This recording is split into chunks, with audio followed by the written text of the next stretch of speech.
my name is Clairine from St. Angela Junior High School. My story is about the crying stone, folklore from Kalimantan. Once upon a time, in a small village in Kalimantan, there lived an old widow. She lived with her daughter. Her daughter was a very beautiful girl. However, she had a bad personality. She was lazy and arrogant. She demanded to get everything that she wants, otherwise she would get angry at her mother. She never helped her mother do the housework. She didn't even care about the mother's problems. She loved to put on makeup and wore her best clothes. Every day, the old widow went downtown to offer dry woods.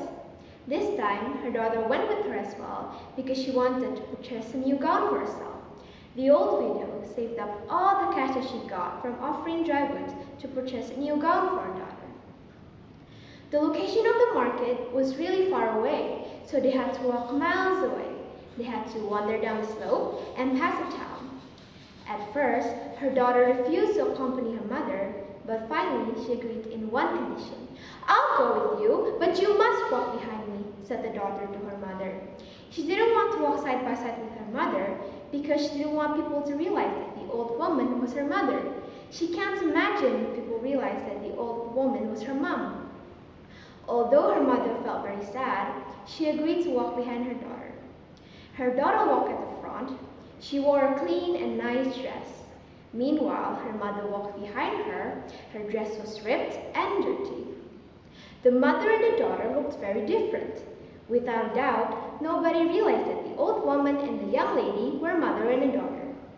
They live on the highest point of the slope, thus no one knows them. On their way to the market, everybody admired the girl's beauty. But they also wondered who the old woman behind her was. Among the people that saw them, a young man asked her, "Who is the woman behind you? Is she your mother?" "No, she's not my mother, she's my servant," the girl answered. Her mother felt very sad to hear that, but she didn't say anything. She just blamed herself that she couldn't be the mother that her daughter needed. She could understand that her daughter was ashamed. She just stayed quiet and continued with the trip. Not far from there, another young man asked her the same thing. "Greetings, sweetie. Is it your mom who wanders behind you?" Again, the young lady denied it by saying, "No, she looks very different from me. How could you say that? She's my mother. She's my servant," replied the girl. The same thing kept happening over and over again. The young lady constantly answered the questions by saying that the old woman behind her was her servant instead of her mother every single time.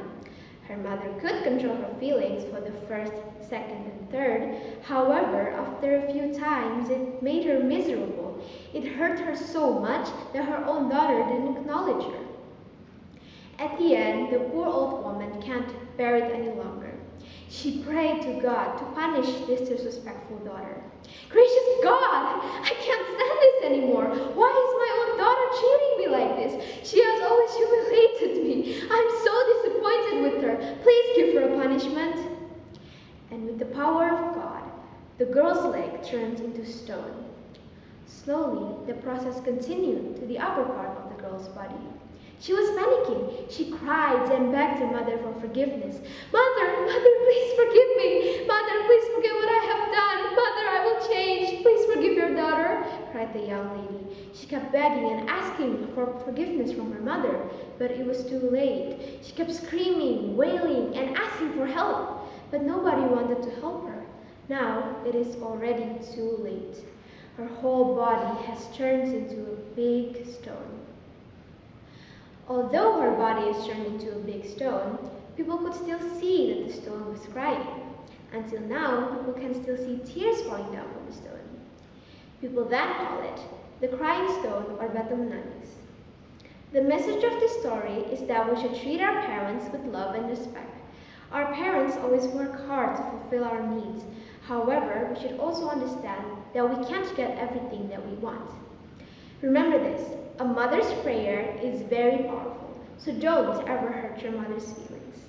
And that was the story of the crying stone. The end.